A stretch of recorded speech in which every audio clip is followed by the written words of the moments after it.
You're watching the Seafood News Weekly video brought to you by Maine Lobster. Maine Lobster season is here, and although the traditional butter and lemon pairings are delicious, there are many ways to enjoy lobster. Grill it as a main course to accompany refreshing sides, top your salad with fresh lobster meat, or add to your go-to mac and cheese recipe to take the classic to the next level. For more recipe inspiration, visit lobsterfrommaine.com.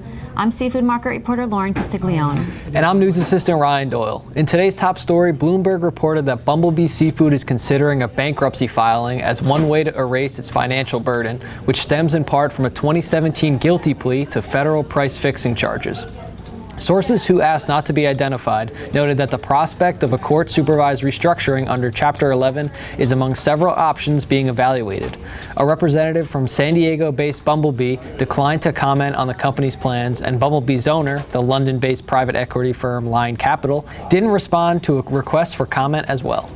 Thanks, Ryan. In other news, consumers may have noticed more snow crab ads at their local grocery stores this summer. As retailers begin to accept the new norm for snow crab prices, they have begun to feature it more. Retail features are up 134% from June through August when compared to a year ago. Retailers have begun to see value in snow crab as items that typically compete with it, like king crab and lobster tails, are at record or near record high. Another source of snow crab for retailers is also on the horizon as they await the 2019-2020 Alaska snow crab season quota. Last season's quota was a 45% increase from the season prior. If that trend continues, expect even more retail features. Thanks, Lauren. The words overfishing and overfished are still used to describe seafood species with too high of a catch rate or too low of a population. But for the first time, NOAA's Status of the Stocks 2018 report attributes impacts from global warming as a factor in the sustainability status of fish stocks. According to the report, the number of stocks listed as overfished increased due to factors including those outside the control of domestic fisheries management. Environmental conditions such as warming waters and habitat degradation were listed as significant reasons for adding species to the lists.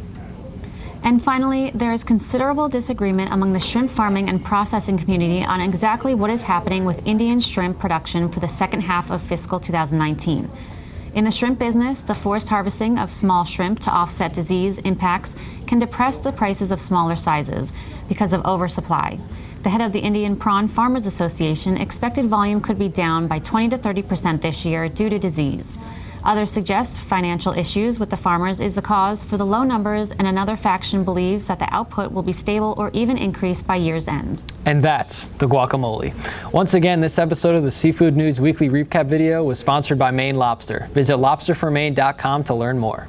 And be sure to head over to seafoodnews.com or visit the Seafood tab in Comtel for a comprehensive look at the latest market and industry news. Thanks for watching.